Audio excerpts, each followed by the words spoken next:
What is going down, everyone? It's time for Mojobreak.com, The Hype, episode 266. We're going in a little different direction on this episode. It is going to be the state of the hobby unfiltered. We're going to give you guys our opinion on the ups and the downs heading into 2023, what we want to see some changes of. We're going to go through manufacturers, hobby content creators, grading, social media, live commerce, lots of stuff to cover in today's show.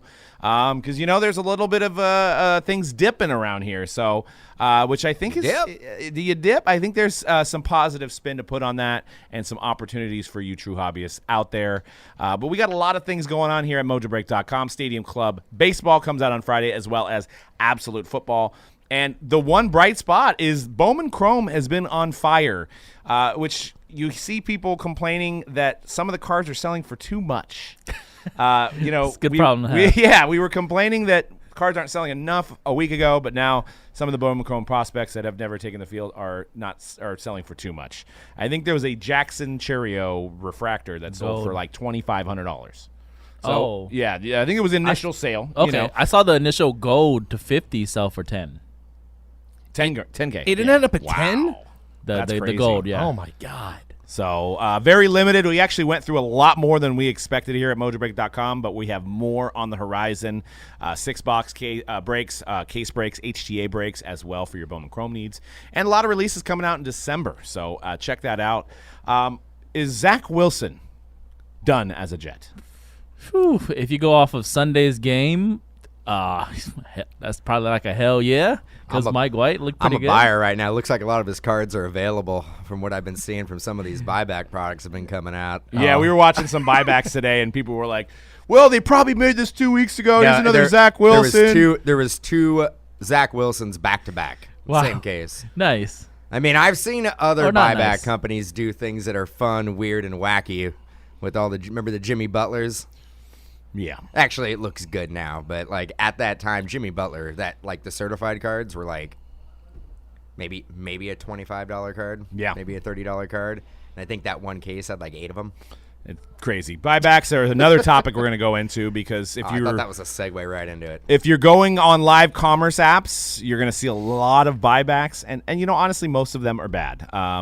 But that's something to dive into as, we're at a crossroads in this hobby. Yes, the economy's down, which I think everything is being affected by that. Stocks, interest rates on houses, single cards have gone down. But I think there's something we can learn from this. I think there's something that we can discuss. We'd like to pull back the curtain here and talk about some of this stuff. So I think we're going to start with manufacturers. And I think the rumor of Panini being sold to Fanatics has been put on hold a little bit from the rumors and the people kind of chattering around the hobby that maybe it might not be happening right away. So we may still be getting 2 years of Panini as a standalone until their license is up. But one thing I wanted to point out with manufacturers, I think they transitioned specifically, this is aimed at Panini, is I think we got to get away from like the T-malls and the products that just don't have autos and parallels, because they made those and they just are not selling. So we need to get back to making things that are more limited, right? Is that what you're seeing? And I get it, right? We understand the point of why they're trying to put out these T-mall type products, because it's very cost effective for them, because they don't have to spend money on autographs necessarily and relics, acquiring autographs and relics. So from their perspective, they're like, okay, we can make additional SKU, possibly, hopefully, like, we want to generate extra revenue, but at the same time, now, like when it was the first release, T-mall and all these other extra SKUs, people were into it. They're like, okay, these are SKUs or parallels I can only get in this SKU. I'm into that. But now we are way out of the parallel era. People aren't looking for that. The T-mall products aren't selling. So at the end of the day, Panini has to look at that and be like, okay, if our shops and our breakers and everybody else that we're selling these products to, if they can't move it, like, well, you know what I mean?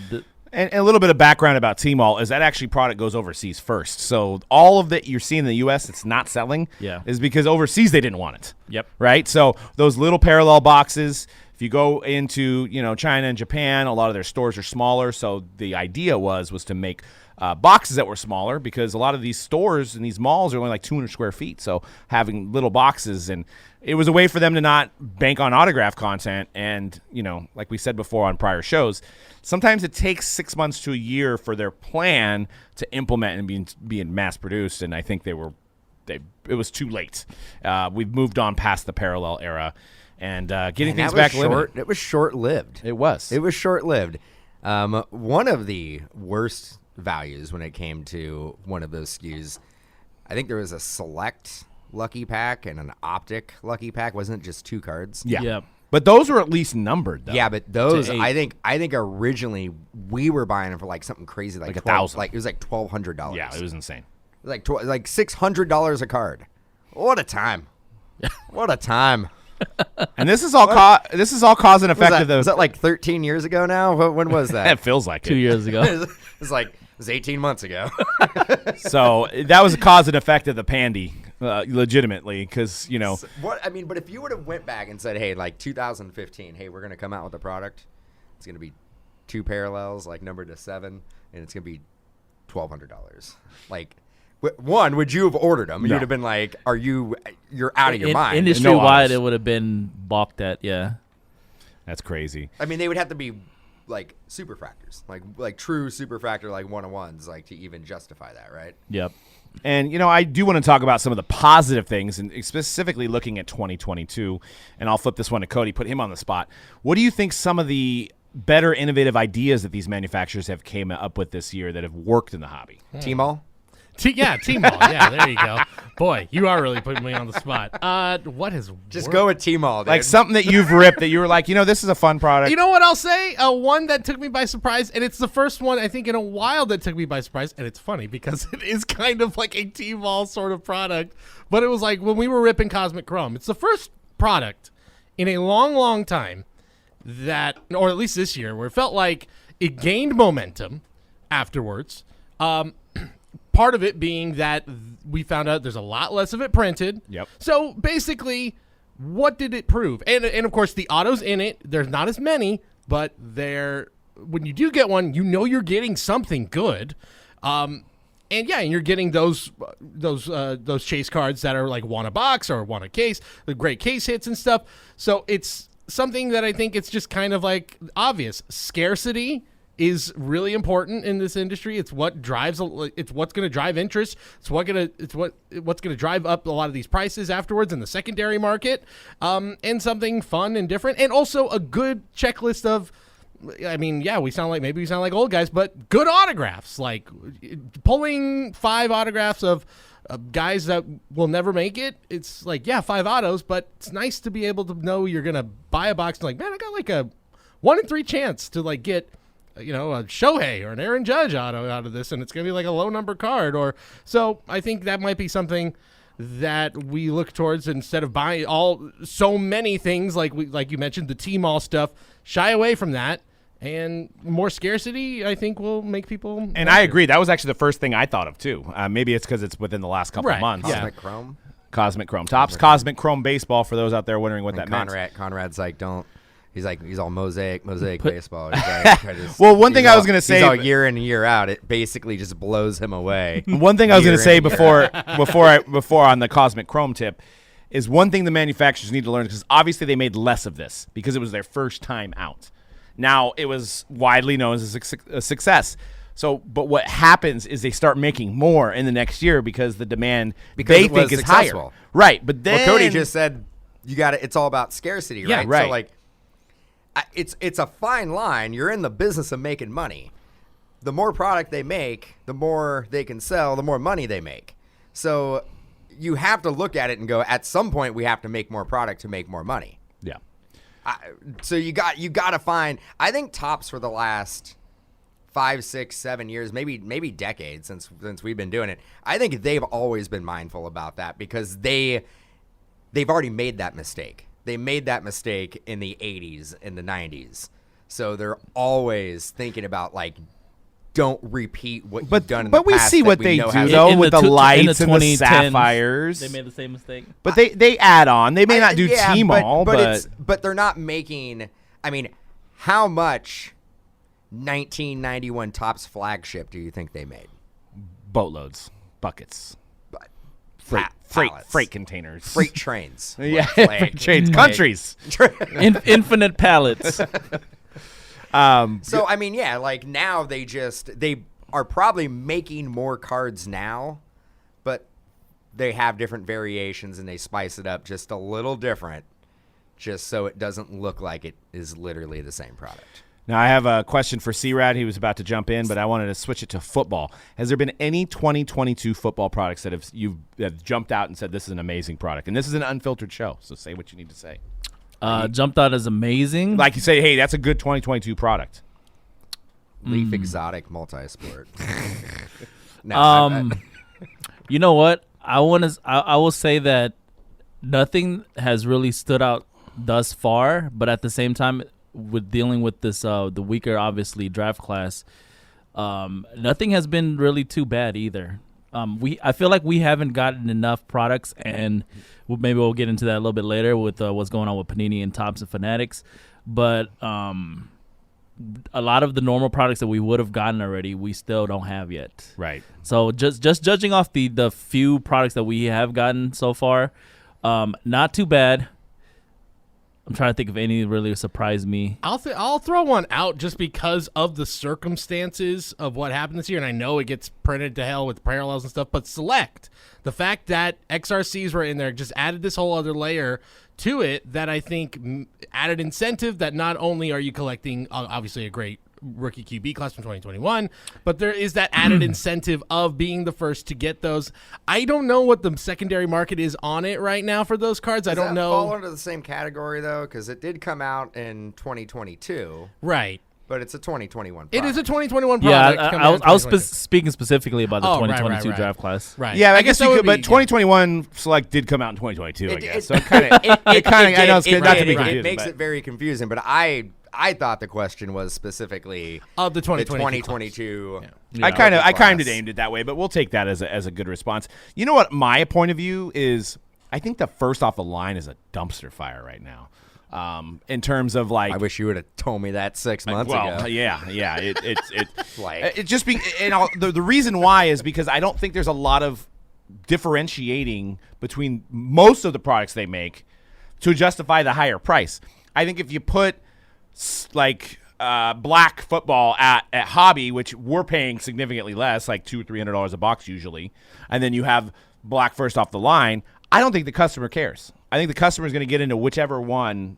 Just depending on what I it think is. also the content for first off the line has been watered down a lot. There's like certain products that it has a place. You used to get like a crazy RPA number to 5, number to 7, number to 11, number to something like that, right? Now a lot of times you're just getting a parallel card.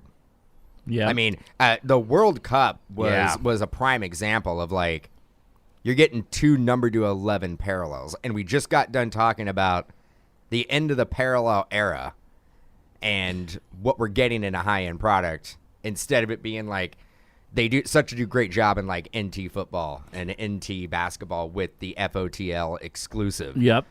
And then you roll out 2 parallels. Yeah, I will add to that that the World Cup National Treasures first off the line was probably the most disappointing first off the line of the year. Yep. I mean, because you're looking at, I think it sold out like 2,000 a box or something. It's, to only get 2 parallels that are numbered to 11, it's like that is rough when you consider how much more expensive first off the line was compared to the Hobby boxes. And you're also talking about a huge checklist. So like those 2 numbered parallel cards. They could be tough. It could be tough. Yeah. I mean, with that said, Prism first off the line World Cup Soccer, those exclusives are really good. Yeah. Because you get a base number to 5 Blue Shimmer, and then you get the exclusive Blue Shimmer autograph.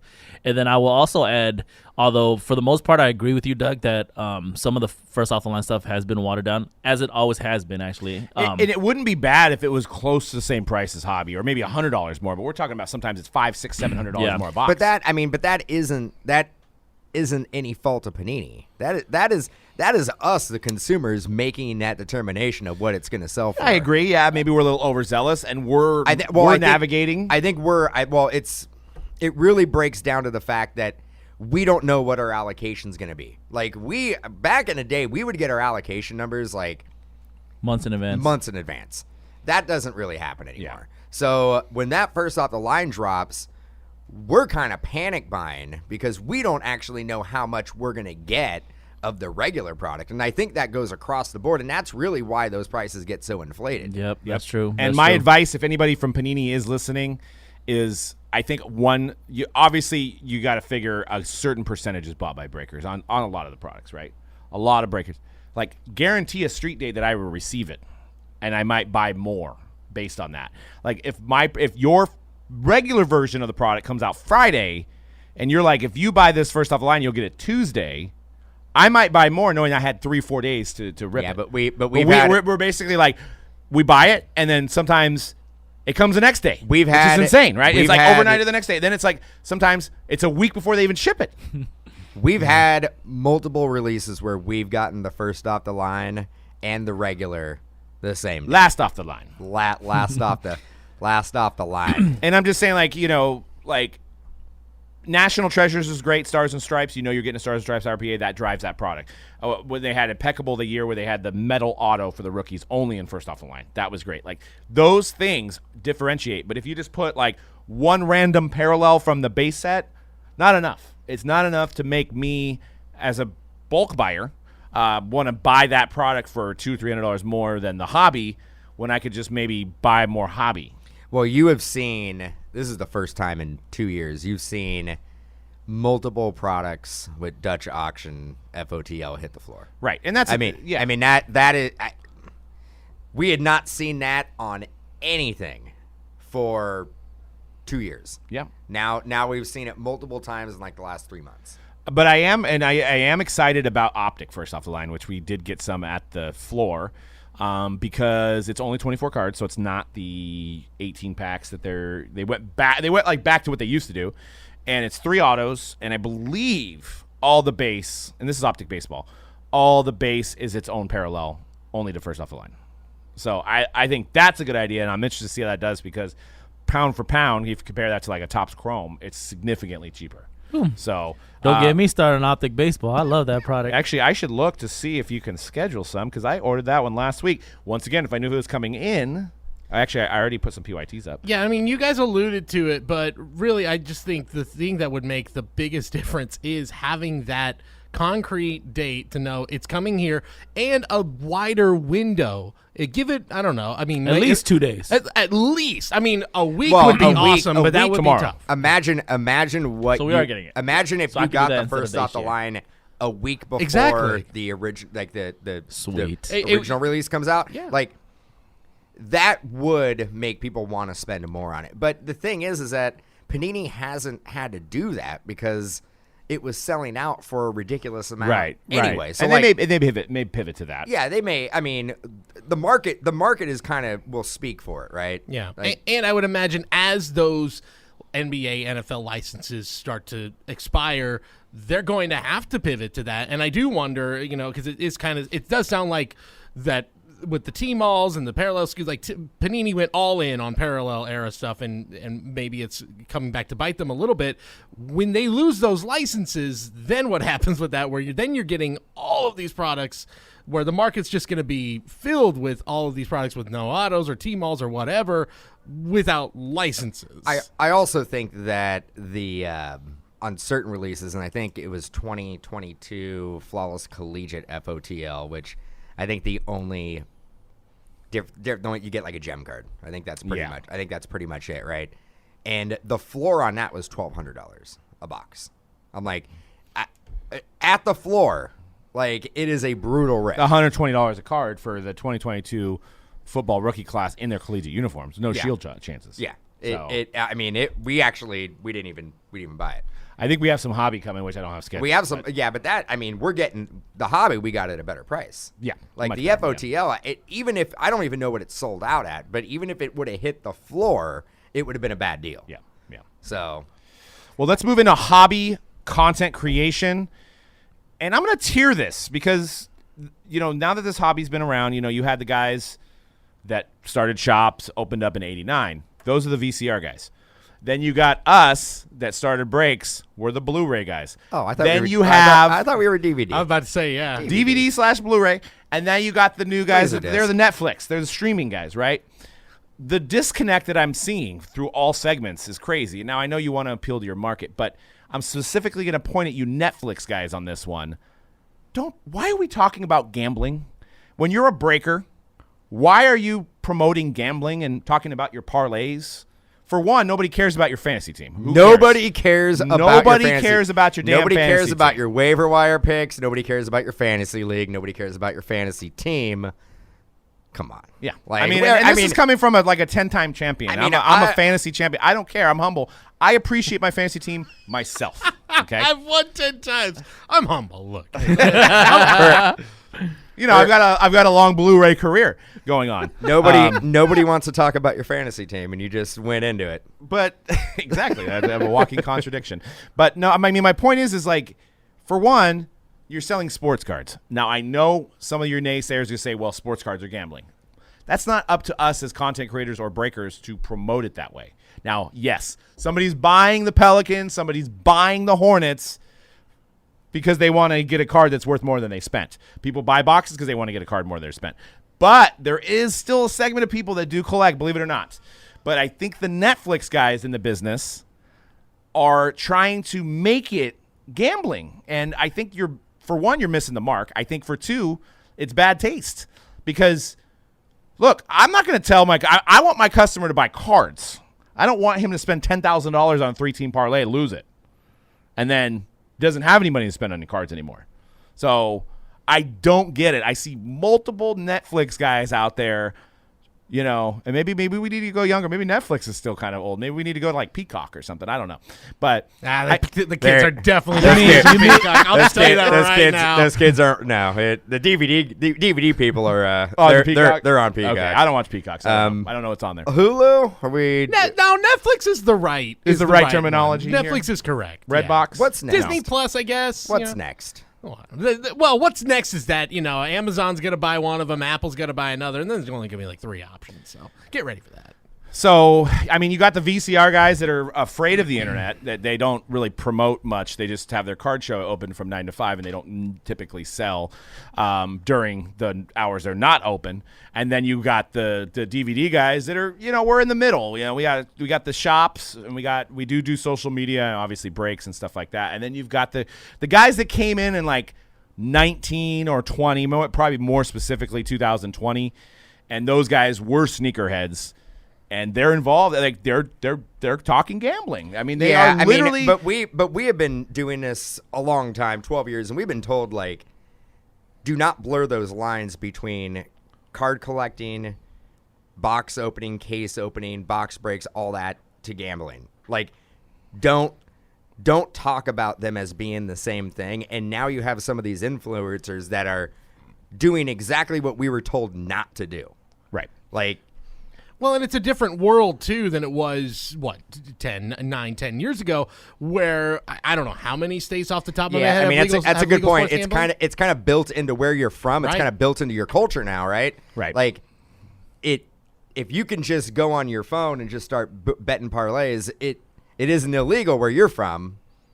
Here in California, we're years and years and years away from having that. But don't try to go out and be Dave Portnoy. Dave Portnoy talks about gambling because he has a stake in a gambling website. None of you guys out there that are promoting gambling have any kind of stake in other people betting. That's my issue here. What if you're selling your picks?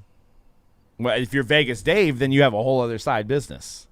So Because I think that is what a lot of these influencers are trying to do. Like, this is who I'm picking up for my daily fantasy. This is who I'm going to be picking and betting this week. This is what line I like. They want you to basically take their hunch, like take their picks, so they can come back and they can be like, won you some money.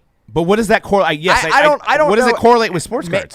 Besides it being about sports, all. The only that's thing it does is it probably gets you more subscribers. It might get you more clicks. Maybe. What I've seen so far is that some of the lowest viewed content by some of these content creators is all of their sports betting content. Here's this is my maybe this is a pessimistic take. I think that there are two factions of people who got back into the hobby in 2020. There's the people who were like, "Oh, I was a kid and I collected Pokemon or baseball cards or basketball cards, football cards. I collected them as a kid, kind of fell off.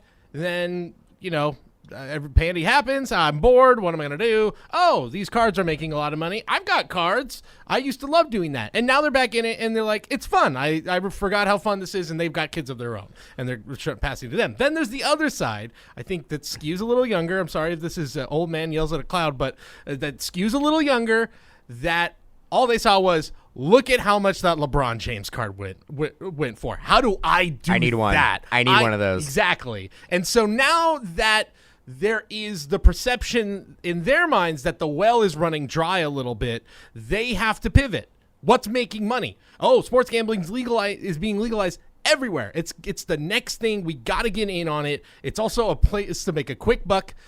It's sort of the same mindset. If I just open a pack of cards and I pull that one card, I'm going to be a millionaire. Whereas same sort of idea for them for sports gambling. They don't look at the collecting aspect of it. They look at the how can I make money off of this aspect. Right. I think, and that's, you kind of in a roundabout way said out what I was just about to say, was I think that the guys that got in it didn't get in for the love of the hobby. They got in for the entrepreneur aspect of running my own business and making money. So instead of looking, and yes, we are a business. We've been a business for 12 years, but we love the hobby. And we take care of our customers. And I'm not saying these guys don't, but I think the reason why they got in is because of the dollar signs. I mean, we started in 2010, breaking from our kitchen table. Like, we did not see dollar signs when we started. There was no path of guys with Rolexes and Gucci backpacks and $1 million flip-flops and private jets and all this stuff that was happening now when these guys jumped in, right? It was just like, those are all things I saw at the National. Yeah, exactly. That's true. So there wasn't that when we started. So it was just like, hey, this is something that's fun, and maybe it'll provide a little bit of extra income. $1 million flip-flops would be pretty wild to see. Yeah, I mean, I'm sure Ben Baller makes some. I'm sure he'll drop them on some flip-flops. network app or something. I like it. But yeah, and this is, I mean, maybe it's not necessarily hobby content creation I'm talking about. I'm talking about maybe newer breakers / businesses that are doing this, because I think the hobby content creation side of things, just to touch on this before we move to topics, I also have an issue, and I know we kind of do this, but like telling people like, you should buy this guy, in a way, saying like, these are my top 5 sports cards to go up in 2023. And then you look like an idiot, like when you say Will Greer is better than Kyler Murray or whatever, right? 3 times better. Right. So, we may have these conversations who we think is going to go up, but we're not like, this is a dead lock. I don't think we do that, though. I think we will go into a checklist when a product comes out and say, these are what we believe are going to be the highlights in said checklist. Right. I mean, we do say hobby bus and stuff like that. They're going to be the chase, but like, even when we talk about the card market, I don't think any of us say anything about go out and buy Zach Wilson. Right. Go out and buy these players. We basically say we think that these players might do better.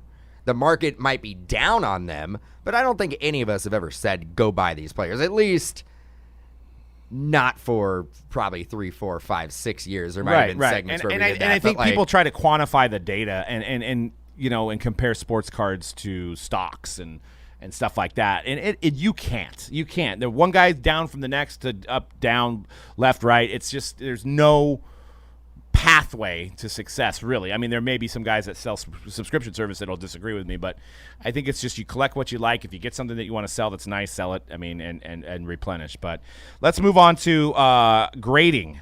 I want to talk a little bit about grading, and we'll switch it to C-Rad here. How do somebody that's new to the hobby and that starts maybe last week, how do they navigate this grading their cards? It's hard. It's hard to explain. Yeah, it is very tough in this climate, and it's what we talk about all the time. Is like what we know, what we grew up knowing about this hobby, and what we learned coming back into this hobby even 10 years ago is constantly changing, right? So, I mean, if somebody was brand new, they were just coming in, what I would suggest right now, honestly, having graded a few cards myself, I personally don't grade a lot of cards ever. Like in the 10 years that I've been back in this industry, I've submitted to BGS once, maybe I've submitted to PSA maybe once, and I've submitted with Greg through SGC a couple times. I would just tell them from what I see in the market right now, SGC seems like the most bang for your buck. Are they paying you? SGC? I hope so, man. SGC sent my. I dropped my PayPal here. C-Rat 6.5 and SGC partnership coming soon. Cash app. I don't disagree. They're making waves like we talked about last week with the $9 Bowman Chrome rating. I think bang for your buck. If it's not a high dollar card, if you're and especially if you're new, you're not gonna have any high dollar cards anyways, right? If you're a newer collector. If you just want to get your feet wet on grading cards, I feel like they're a good company. Like their prices third are on the list. You think? Yeah, they're still third. They're still third in my opinion. I still put Beckett and I still put PSA above them. And me personally, I would still go Beckett for my just autographs or base cards, and I'll go PSA for my autographs and base cards, and I'll still go Beckett for like the RPAs and stuff. But SGC is a great alternative because they got good pricing, and then their turnarounds are quick, and then you could kind of see the difference of like what would happen if you would have sold this raw or whatever grade you get from your SGC card. And you have to, sorry to interrupt, but you have to think too, if you're like getting back into it, you're like, oh, let me go through my shoebox of cards or whatever. Probably older cards, yeah, probably not good quality. Also, older cards, and I think that even before SGC kind of is having a little moment in the last year with the Mickey Mantle and stuff, most people would say if you have vintage stuff, SGC is a pretty good place to go. We still get this in the shop. We get these through emails, but like people hitting us up and they're like, I got a set of 1990 NBA hoops. I want to get it graded, right? Because they're going based on this last 2-year hype that we've had where they've been reading on all like how people have turned their old baseball cards and old Pokemon cards into, millions of dollars, and you got to get them graded. And then once you get them graded, like your investment's going to 10 times. Like, can you imagine if somebody had a 400 card set and you're just like, cool, go ahead and submit it. It's going to cost you thousands of dollars. And what are you going to get back in return? A full slab set. Well, that's going to be probably worth about $400. And I think there's that, and you had to wait like probably a year for it. And I think there needs to be a little bit of education more in the hobby from content creators regarding this. And I know it's not a very super popular video that everybody would watch, but I think it's very valuable for new people to understand. But how do you Dan? How do you navigate all the non-transparent things that go on in the grading industry? No, I mean, it's tough. I think the first thing we're going to see, and I think we're going to see it sooner than later, and it's running very parallel with what we were seeing in the 90s with how many grading companies that you basically will stumble upon on Instagram, some random website, Twitter, where you're just like, who are these people? We saw there's a card shop that was doing in-store grading, their own slabs, in-store grading. Where's the transparency there? Right. Are you basically just you're paying for the slab, right? You actually at that point, I'd be like, don't even put anything don't even document it. Just slab up my card so it's safe, I guess. I mean, I think what we're gonna see is all those companies that are going to be kind of fly by night, they're going to fade away, and there's going to be the cream is going to rise, right? You're going to have the PSA, you're going to have the Beckett, you're going to have probably SGC, and you may have a couple other ones, but as far as a transparency, the human element you'll never be able to take out of it, until we have true AI, and it's not some wacky infomercial with somebody using really, really big words that probably is not around anymore. HGA, I believe that's what it was. Oh yeah, yeah, they're hanging in there. I don't think so. I think it's gone. They were at the National. They were at the National. Never mind. Were they playing that video over and over and over? I hope they were. I'm more of a Master P grading guy myself. Man, still waiting. I don't know. I mean, and then you've got like companies like Tag Grading that are trying to be more transparent. Will they ever get any legs underneath them? I don't know. How many grading companies do we need, though? I don't even know. I mean, I think we're good with 3 options. 3 is a good number. 3 options is good. You got gold, you got silver, you got bronze. Is it too much to ask to actually indicate who graded your card at said company somehow on your slab or somehow on your registry? Probably better on your registry. Can't you keep it like that's my thing? And I know this is a lot of data entry, and as a business, that's a nightmare. And to institute this is not going to even make you any money. But I just, sometimes you start to think like some guys get more special treatment. One grader might grade better than the other. How does said grader get your cards? How does said grader get other person's cards? How does one guy always have 10s? I mean, these are questions as a hobbyist that you ask. And there's a lot of money between a card that's an 8 and a 10 or a 9 and a 10 in certain instances that it could be $100,000, $200,000 difference. And to not have any idea who graded it, hopefully, person-wise. On that tip, what if I hope these grading companies are auditing their own grading employees. I hope they have a database of, Jim, been with us for 15 years, does 70% of his cards are 10s. He basically, and then you compile all that data and you see what these numbers should be. Right. And if somebody is really, really spiking, they're either getting a lot of some of the greatest conditioned cards ever to come through, or there's something not transparent going on with that. They're either getting kickbacks. I know we talked about this years and years ago about if you find out that somebody works at a grading company, they're not untouchable, right? You could probably find where that person's at, and money talks, right? Yeah. Like if you could make sure that you get your cards to said person, and you grease the wheels a little bit, especially back in 2020, where like a difference of a 9 and a 10 could be like $10,000 on certain cards. It could be $500,000. It could be $500,000 on certain cards. I mean, look at the mantle prices. I mean, you're talking about a card that went for over $13 million. Look at the Jordan 9 and 10. Right. Like, look at the 9 and then look at the 10. Look, the 10 was a $700,000 card at one point. Yeah. Now I think it's down to $170. Right. But you do it. You find somebody at a grading company and you give them $10,000 cash, and you're like, hey, this is going to be my card coming through. I'm shipping it at this time. Make sure it ends up on your desk. That, if you tell me that has never happened in the history of grading, you're living on fantasy island. Right. You're out of your mind. Right. Because money talks. I know there had to be some type of collusion. The system isn't. And that's what I'm saying. I think we can tighten this up and be more transparent. I mean, we have Ring camera set up on every one of our shipping person's tables so that we can find out if something was misshipped, or we vet everybody that works here. But like, say somebody steals something, we have cameras.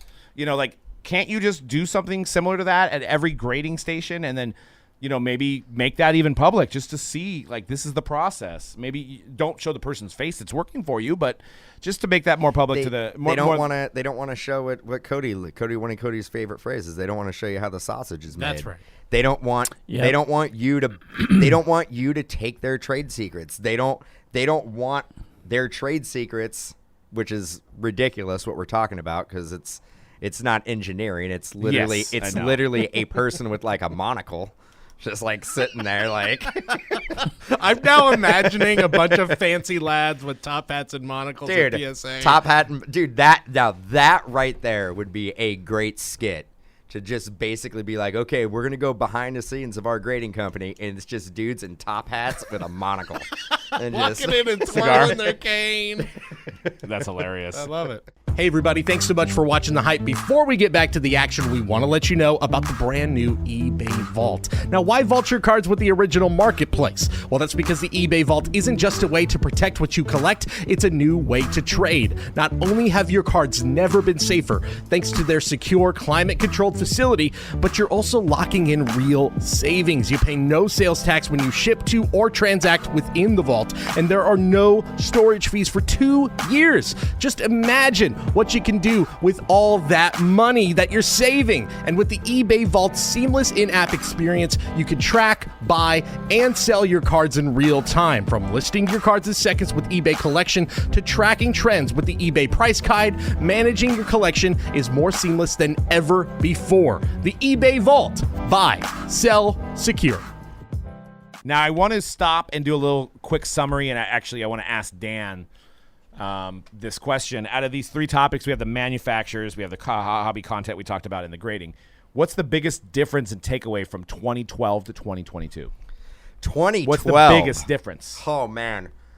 For technology, just our streaming capabilities. Yeah, in terms of breaking, yeah. In terms of breaking, like the cameras we can use, like the computers that are available. Like, remember how hard it was to just stream? Yes. And like with audio that didn't sound terrible. Like that is like the first thing. That besides that, I think the other thing that probably we've seen is products being manufactured specifically for group breakers, which I know back in 2012, back in 2010, I was extremely against that. I was like, the last thing I want to see, I'm like, make the products how you make them. Don't cater to group breakers specifically. Just make the products and keep them the same configuration. Would you say that things are a lot more watered down product-wise now? It's easy to say that, right? Yeah. I mean, what's the last thing that we've really seen that has blown us away that's been innovative? But we always talk about, like, different inserts that we like, kabooms and downtowns and color blasts, and that literally is, like, what excites us now in the way of innovation. And they're really, but yeah, besides technology, which will lead us right into talking about live commerce after this, but like you haven't seen a lot of innovations on the card. Now I know you just have a 3x5 card and there's not a lot you can do on that, but like, I don't know. I mean, besides making more breaking style products, Playoff National Treasures was around in 2006, and that's still the breadwinner of like football cards. I mean, they've tried HRX, where it was a video card that was embedded, and it didn't. I mean, the idea was great. The follow through and manufacturing was going to be tough.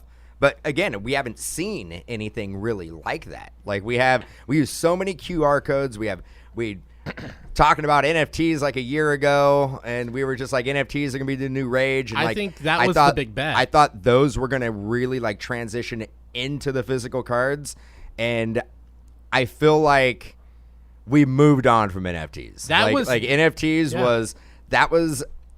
was like literally the parallel era that we lived in. It was like parallel era, NFT era, and yeah. How's your Top Shot like account going? When's the last time you logged into yours? I never made one. Never made one? I actually finally liquidated it all the other day. I got like $90 left in it. So did you get actual money? Okay, so I should actually say this. Maybe we can keep track of this. I liquidated it. There was like $90 left. First of all, they took 25%. No, it was like $100. They took 25% of it. Ooh! Yep. Just to get the money out. And I did this about a month ago. Tell me they sent you like an Applebee's gift card. I still don't have the money. I still don't have it. It's been a month. They said it was going to take 2 weeks. So you would take like an Applebee's. I'll take anything Carl's at this point. Jr. Yeah, give me $70 towards Chili's. Fine, I don't care. Just give it to me. Yeah. I'm out. Give it, But that what about you, Doug? Yeah. I sold a LaMelo for $3,000, and I haven't paid attention to it because you know why? You know what NFT stands for me? No time. So I don't have any time for it anymore, and I will no longer have any time for NFTs because I had a lot of time back then. Now I don't have time. But what does it actually stand for? I don't want people getting confused now. Like non-fungible token. There we go. I think C-Rad. I no feel like time. Are you still? Because I think you were kind of the NFT defender for a while. Are you still like believe that there is a future here with it? I do still think there is a future with NFTs, especially with the underlying technology. Now, don't get that confused with. I still think that you can draw a picture and put it up for sale, and people are just gonna buy it for no reason. No, Gary V hoodwinked us all, like, pretty much. No, but he's the one that told people 2 years ago when NFTs first started being. He's like 99% of these projects that you guys are buying into are going to fail. He said this 2 years ago, including mine, except for mine. No, his included. But like, again, you guys are not understanding, or maybe you guys don't read up about the underlying technology behind NFTs and what that means for the future of like how the way we're gonna be buying things and trading things. That's still a big part of what I believe in. Like, it just got watered down. But just like Gary V said, like, if you're just trying to sell a picture, of a drawing you made of a bear with a chain on it, like, nobody's gonna go for that. That's what he did. But dude, like, it got. To I remember point, Cody's reaction of opening that product. we don't need to go down that path NFTs again. got so mainstream, so quick, almost faster than I've ever seen anything. Because happen. people had time. Like Macy's. Like, they did like a Christmas NFT that you sign up. Oh, I got an NFT. Yeah. You sign up for a Macy's account. You got a Macy's NFT. I couldn't believe it watching the Thanksgiving Day parade last week. And they said, well, your Macy's Thanksgiving Day parade NFT. And I went, what year is this? Dude, they must have had that plan months ago. I went to the Niners game, which I go to a lot because I live across the street. But I was going to the game last weekend against the Saints. And I was like, you know what? I'm going to look before I go to see what the stadium giveaway is, right? And I'm like, it'd be cool, a little towel or a flag or something. It is a commemorative NFT. So I'm like, I'd be better served if I walked in and the usher just blew air in my face. That'd actually be a better giveaway than a fake Not better. Maybe I would at least have something worthy. Maybe on par, but like definitely not better. I mean, if he ate garlic fries, it might be bad, but like, you know what I mean? definitely not better. Okay, maybe he gave me a little slap on my ass as I walked in, and then that would be more worthy of a stadium giveaway than an NFT, which I don't even know how to get. I don't know if they sent it to my account, and maybe this is showing my Blu-ray age here. I don't know how to get that, but I never figured out how to get my Super Bowl one. Yeah. Yeah, see, I want to know magic beans. I want to know who got it, because I didn't get it, and where is it? It's for me, like, it's in the metaverse. It's funny, but it's like at the same time, like, knowing, because I really do follow like what he talks about, knowing what he's predicted in the past. I know that in the future we're gonna be sitting here like 10 years from now, and then it's gonna be, you're gonna be the smartest man in the room. He's gonna be. I really do follow. What, when we get COVID 40 and the NFTs come back around? Now our uncensored just got it. Now our uncensored, uncut, how you guys buy collectibles, unregulated. How you guys buy houses, buy homes. It's gonna be contractually through NFTs. Want to buy a picture? The contract. I can't. The live, smart I can't live smart my contract is going to be through NFTs. I think we'll be dead by the time that happens. Personally, yeah. I mean, because it's easy to laugh about these things because people were laughing about the internet in the 1990s and said that's the fad. The internet's going to die. This is the same situation. You're gonna buy your Zillow listing because it's easier to not believe in something than try to like do research and like really understand it. My little digital men. No, I don't discount that, and I'm just playing it up for the sake of the show. I do want to point out how Gary V has been the king of like starting something, bouncing out. Like, he remember what was he on Colin Cowherd? He's like Giannis is, and he's like sports card boom, and then that dude left in like 20. Like he was out. He was in 2020. Gary V wasn't talking about sports cards, NFTs. Has Gary V talked about NFTs lately? No, he's out. So he's the king of knowing when to fold them. Predicted it though. It was Vegas Dave. I think is there anybody who's been more dead on than Vegas Dave? Vegas Dave. The sports card market will crash sometime between 2021 and 2075.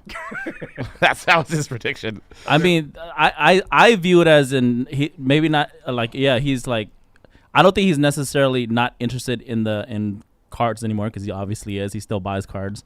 And it's not that he's not interested in NFTs, because he's still promoting. He's trying to build an IP and a whole brand around all the characters he created.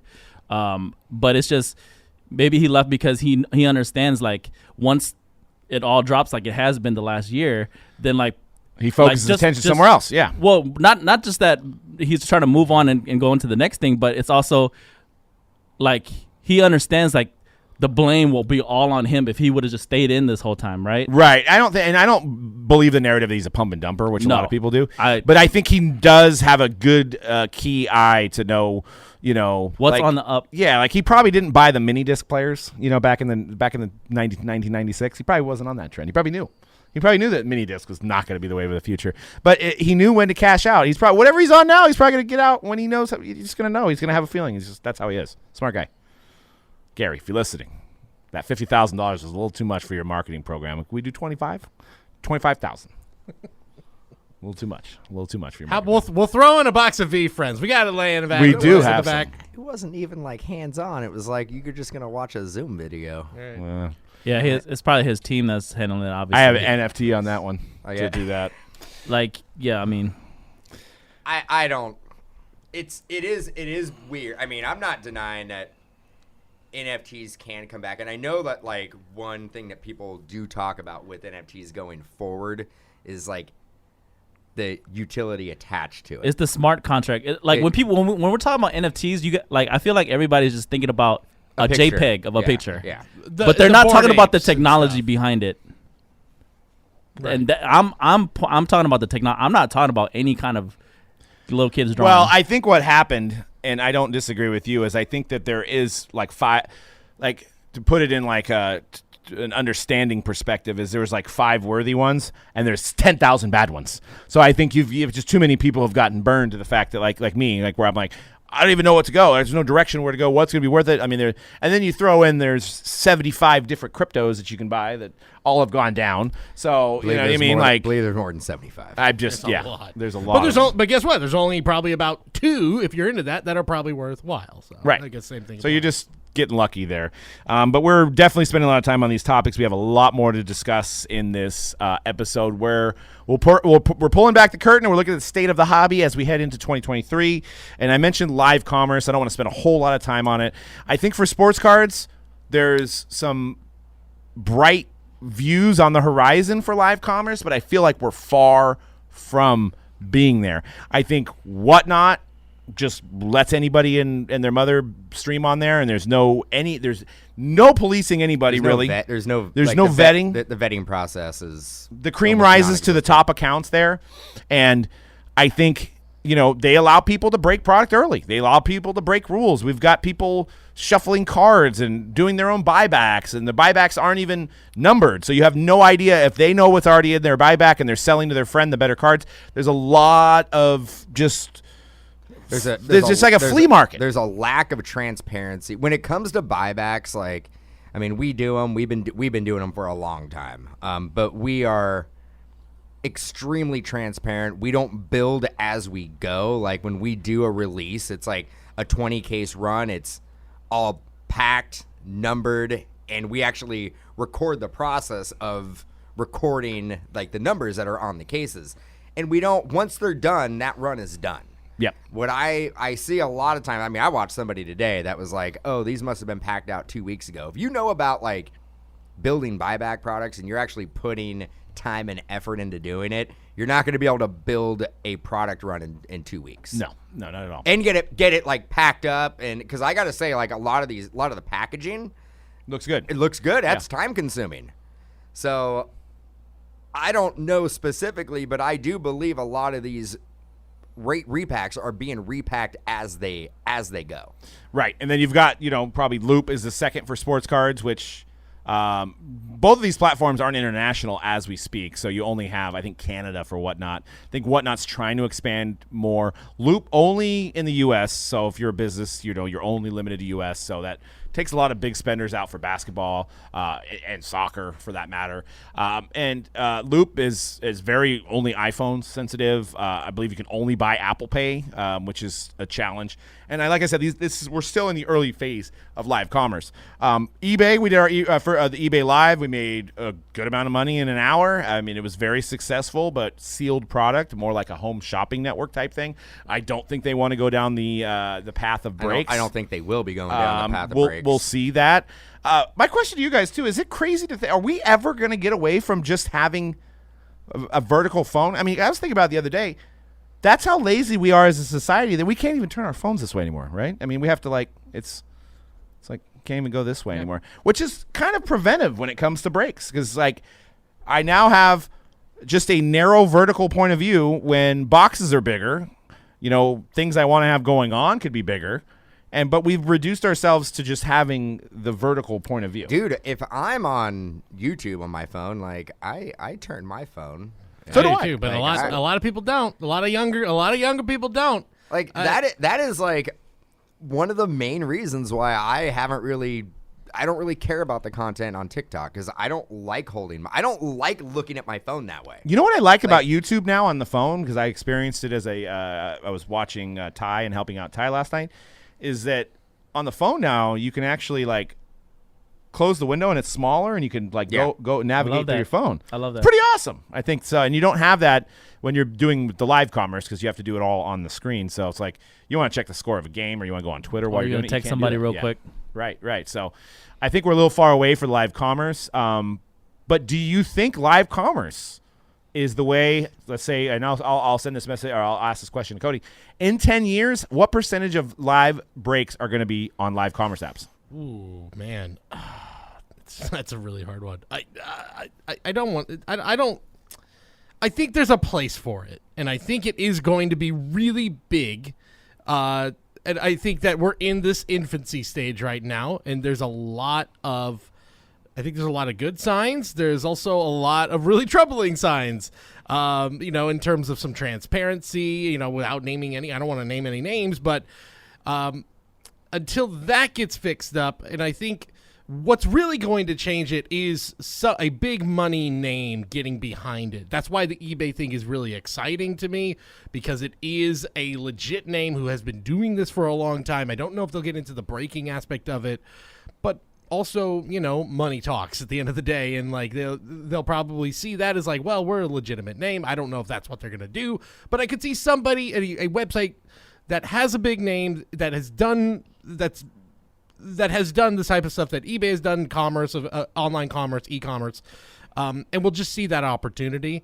Oh, I'm not going to say 50-50, but I think that you are going to see a lot more probably skew that direction, and especially if you're a smaller breaker, it's an easier way to get into it rather than establishing your own, just building it from the ground up. If you can build off of a platform, I mean, it's going to make it easier and which does lead to that hanky-panky because the cost of entry is so small that if you already have a phone, most people, I would assume at this point in their lives, maybe not the VCR guys, but most people Blu-ray down to Netflix, they have phones, so they could just go on their phone. But say they hit a $10,000 card as your first break, it's like, sorry, bro, I'm out.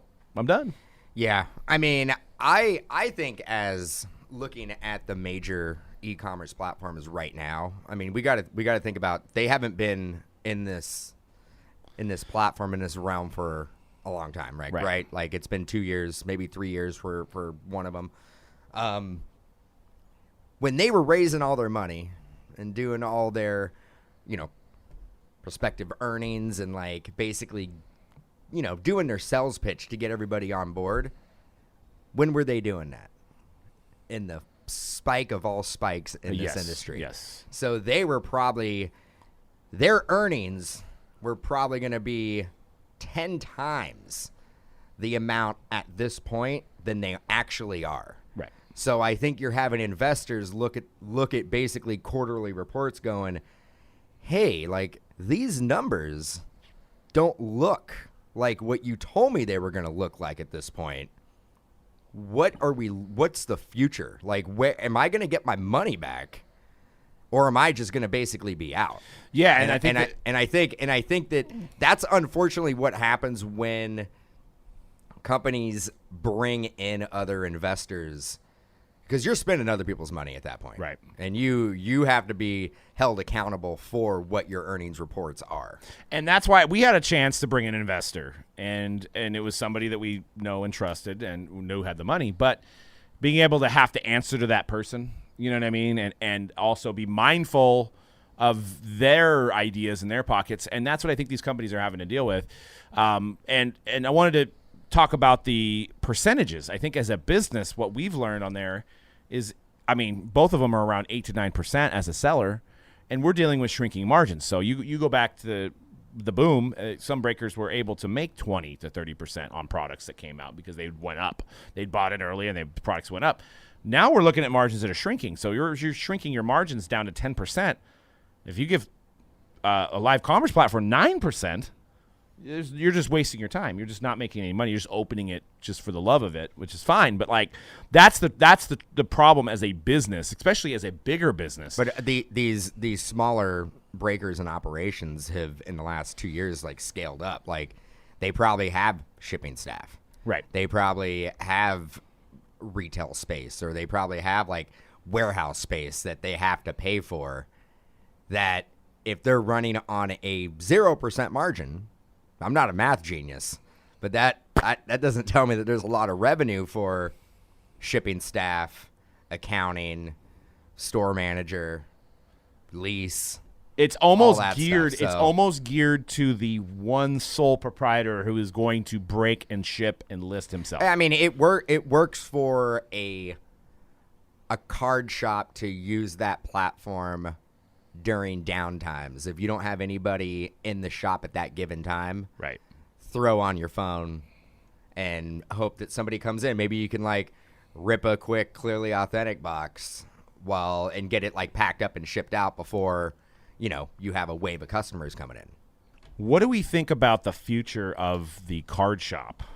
It seems like Fanatics with this, and I don't know if we announced it last week, so I do want to promote this. We did talk about it. So the deal that Fanatics did to bring in the Paul Gold, this is from 2022 Topps Chrome, the Paul Goldschmidt and the Aaron Judge cards from 22 Topps Chrome is card their MVP buyback program, giving customers $20 with no limit of how many you could bring in. I think it's great. It shows support for the shop. Do you think there's a scenario where people are going back in to do face-to-face commerce, where it's like like record stores resurgence? Like, do you think you're going to see that more with card shops in the next 10 years, or do we think that card shops are going to close? You can only hope so. Because, I mean, the thing about you go into a card shop, like you're buying something tangible to basically open either right there or when you get in your car or when you get home. Yeah. I mean, dangerous to open up a box of cards while, on the 101. But Is it any more dangerous than texting? I've done them both. I'm here at the same time. Don't recommend it. I don't know is this an endorsement of one of these? Tell me you've sent a text and opened up the box and drove at the same time. Well, you got a cig in one mouth too. Oh, and just dude, pop it out. Yeah, chugging down a monster. Yep. Dude, I've got a great idea for your entrepreneurs out there. Tesla brakes, and just put it on autopilot and do all your brakes on the road. Yes. Because I don't recommend it. I'm not saying do it. Could go Hypothetically. wrong. You still got to touch the wheels as long as you can hold. You do Why? one-handed. Why would you want to do that? The scenery. I've seen constantly people changing. I actually seen people do crazier things leaving that car on autopilot Oh yeah, than brake. sitting in the back. Well, yeah. Yeah. It's not, and believe me, I have the autopilot feature, and it's not great. I know the show is unfiltered. I don't know if it's that unfiltered. Yeah. If we want to get into that. Well, obviously, we're not telling never do that, dude. Like, I don't think the course not. technology is at the point where you can trust your car to drive itself. But I'm just saying, I have personally watched people do things while the car is in autopilot. Yes.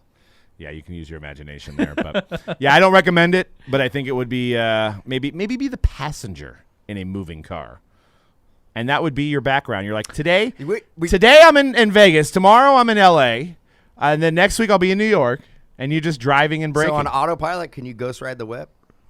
Yeah. Because you don't have to be like in the A seat. little Like too you fast, yeah. can't get out and just dance around the car. Well, I have the summon feature. I can do that. I can control It my. goes a little bit slower, right? yeah. But but it'll stop. It'll sense that you're around the car, and it probably won't move. Yeah, you're right. Yeah, Maybe if you're on the side of it, you're fine. I think think it Tesla. would just stop. I don't think you can do it. I think it would That's just why stop. you got to. If you want to go back and ghost ride the whip, you're gonna have to go gas car. Yeah. I mean, and plus, you keep your phone charged for a very long time. Like, people that are not in California maybe are like, what the hell are you talking about? Ghost riding the whip. It is true. It's actually getting outside your car and letting Putting it your car in neutral. roll. Yeah. And then you're dancing outside next to it. Tell me when to go was a pretty big People- U.S. hit. I'm just going to people- say You think so? nationwide. It was a nationwide hit. Yeah, I mean, it was the one, but it was a It's nationwide ridiculous. hit. People know what that is. People know. I don't There's know. videos everywhere. Please comment it's- on our Twitter if you know what ghost riding the whip is. I also before we would gave I you also the- would have thought people knew what 7:00 on the dot I'm in my drop top would be, but No, apparently okay. nobody did. No idea. Okay. No idea. Yeah, what you that guys didn't is. know. No Sorry. idea. Yeah. No idea. One of Not Usher's well-versed. biggest songs. I don't know. I know, seriously. The breaker, I got to say too, as we evolve and more and more people get into breaking, and more people are opening up shops, which is a good sign. We were just talking about the breaking names. They just never cease to amaze me of the names people choose for their legitimate business. Yeah, I'm just gonna say no fire breaks. The best. The best. No fire breaks and runner-up smoke breaks. Yes. Smoke That is a breaks. good one. I mean, I think we seen him on the Zoom call we were on the other day. There, Cody. smoke breaks.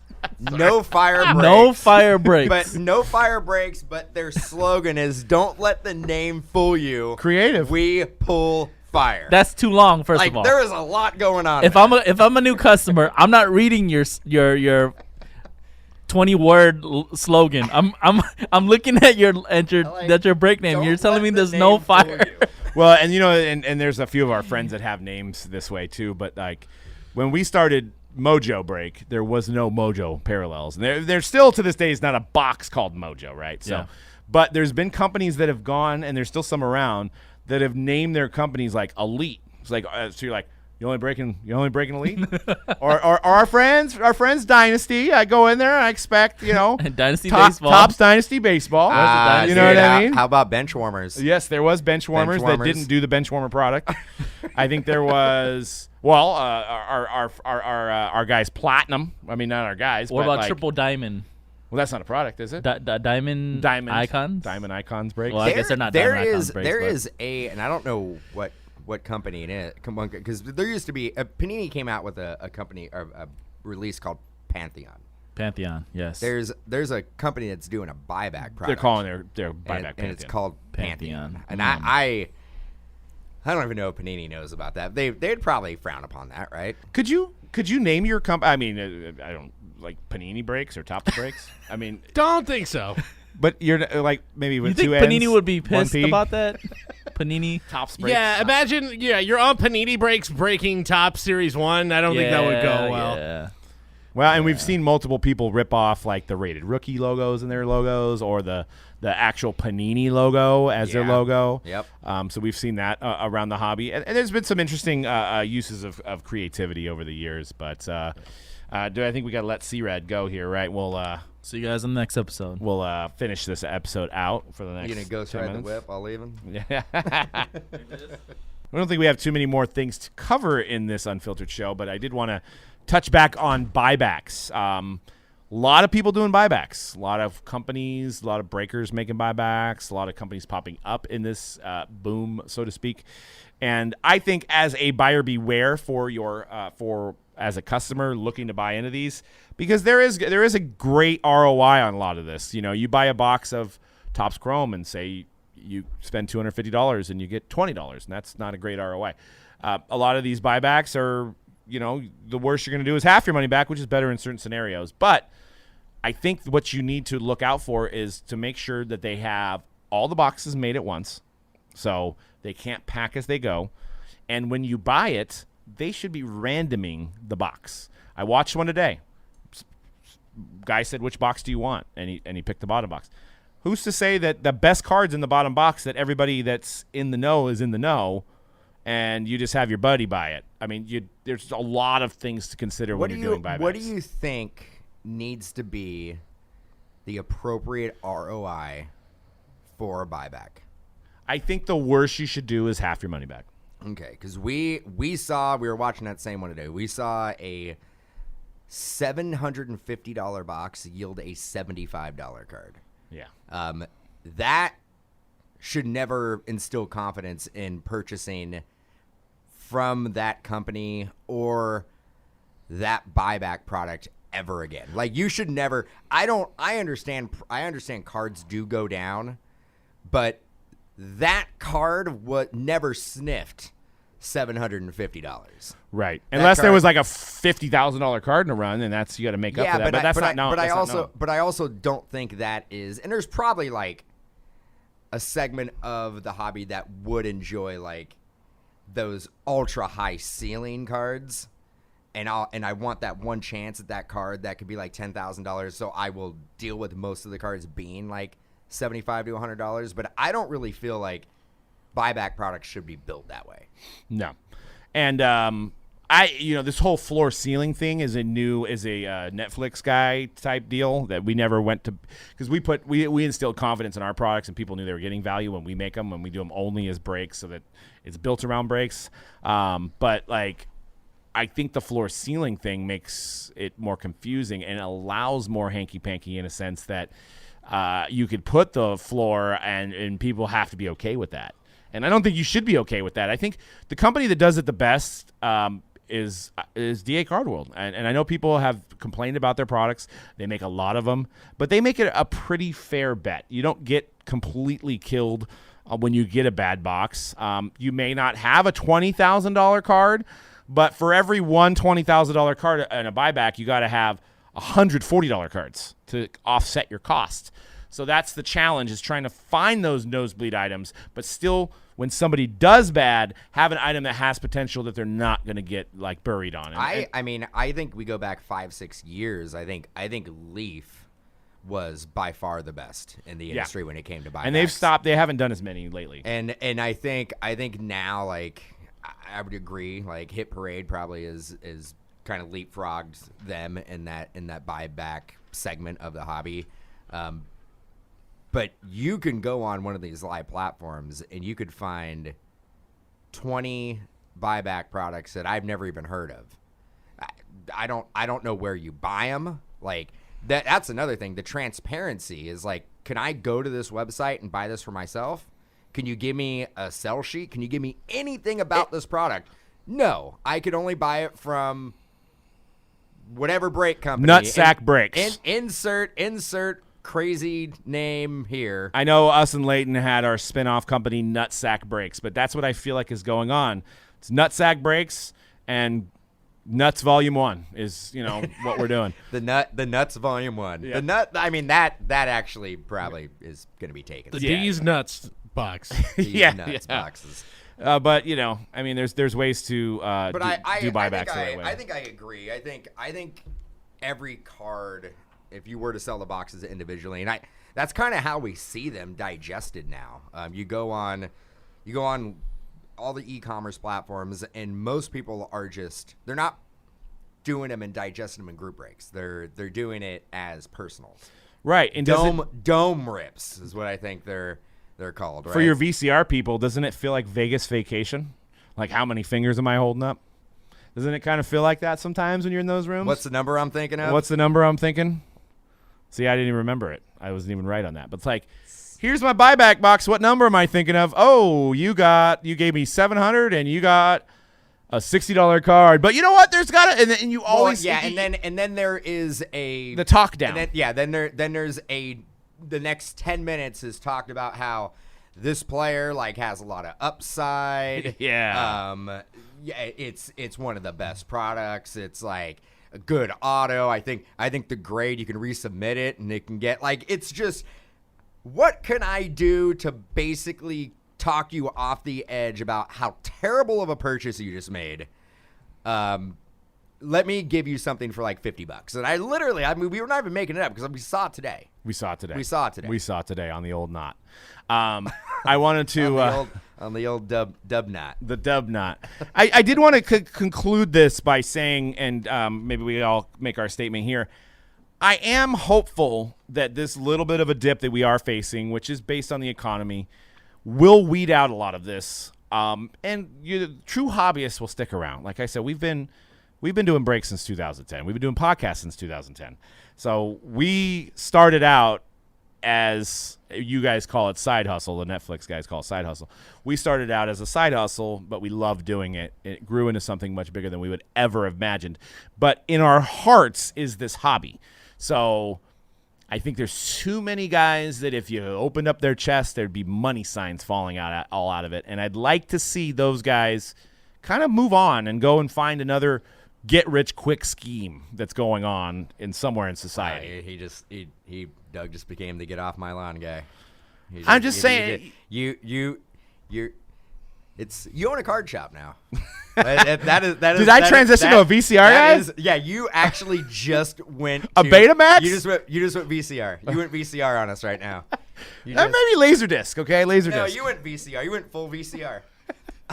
I mean, am I wrong saying that though? Like, there's, and people may say, hey, this is coming from a guy that a business that makes money, that is making money on this hobby, but I think we all have in our hearts here that work here, we have the hobby in our heart, we have sports in our heart, and we don't look at the bottom line every day. We aren't concerned with that. We're concerned with the hobby as a whole. Yeah, What do you think, Cody? I think that's a fair take. I think that I don't want to speak for you guys, but that it's different when you are building something from the ground up, and it takes years and years to get to a point where you guys have put this company at, versus the sort of get rich and we didn't technically build the room that we're in right now. No, we didn't build this. We had to put in. You get what I mean. Versus, I think there's a lot of people who've gotten a lot of success really fast, and it's not just the breakers. We've heard stories this week of, I think we didn't even talk about it. There's a lot of people in the hobby talking about Star Stock and how they're like, well, we're going to take money out of your account. Sounds like they're going under. We've had issues, again, don't want to point any fingers. We've had issues with some of these newer platforms that are out there where it does make you take a step back and reevaluate everything. So a lot of stuff happened really, really fast. A lot of people made a lot of money really fast, and a lot of people saw what was happening in this world and wanted to jump on it real quick. But when you build it from the ground up for many years, and again, don't do it from a point of I want to get rich quick. It was I want to make a living doing this. Yeah. Like this is, and I think it just makes all the difference for how you look at the next few years. Even in the time that we've been doing it, we've seen peaks and valleys. Like we sit here and talk about this all the time. We're like, as far as the products performing, we're at the mercy of the rookie classes.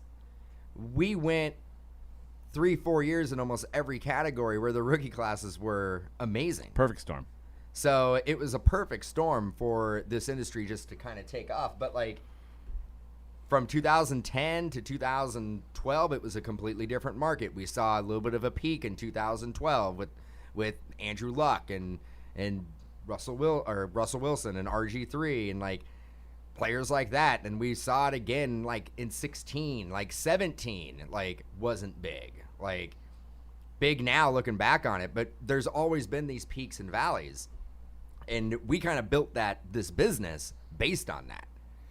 A lot of these people who got in right now, they've only lived through a peak, and it was the biggest peak ever. So it's hard to adjust, and I'm excited to see what happens in the next calendar year. I may not know how to ski, but I got my skis on. I'm going down that mountain right now. I'm going down it. I'm going down it, and I'm going to be on my feet when I hit the bottom of it. You're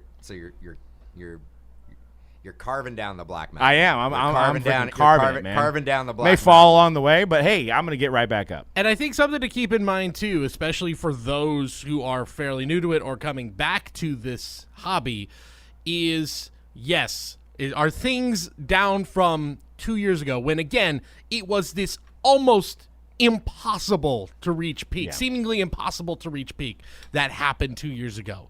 Yes, but overall, I guess I will ask you guys, compared to 5 years ago, where this industry is at right now, I got to imagine beyond your wildest dreams in a way, right? Yeah. Well, we'll never see something like the year 2020 ever again. I sure hope not. Like well, in some aspects, but you know what I mean. I'm talking about the industry. Yes, like, yes, we'll never see that again. I mean, you would open up a pack of Prism, and every card would be like $50-$60 on eBay. Like base cards, like 8th year Curry, $150. Like just insane. Like every card was worth something. Everything. And you couldn't get enough of it. You couldn't get enough cards. I mean, it comes back around because this is nostalgic. Let's face it. The trading cards are nostalgic. Started late 1800s, and it's generational. And you know, you have us as kids in 89. You know, when the boom then.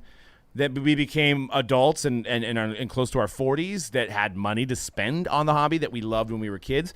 You're going to see the kids now when they're 40 probably relive their mosaic choice boxes and stuff like that. You know what I mean? So I think you're always going to have like upswings in the hobby when you have the nostalgia that really kicks in and takes over. All right, so Doug has called it. The next biggest sports card boom will be 2060. 2045. Get ready. Vic, I'll take you down, Vegas Dave. My prediction. Well, I mean, I think it'll be somewhere in between there. Yeah. Somewhere between now 2020 and 2065. Yeah, somewhere, and I'm safe to say. Safe to say on that. Well, if you would like to give some card lovers and some passionate people in this hobby some money, you can head on over to Mojobreak.com, get in some breaks, MojobreakShop.com for your sealed wax needs. I still think we got some Black November deals going on, and we're doing daily deals on there too. You know, one of the benefits right now is products are fairly affordable, so you can find some great deals on MojobreakShop.com. We also are going to be doing another eBay Live December 14th, where there's going to be crazy deals on there as well. So till then, we will be practicing our Dawn Wests, and make sure you guys subscribe here on either iTunes, Spotify, wherever you're listening, or on YouTube, and we'll see you guys on next week's Hype. Peace.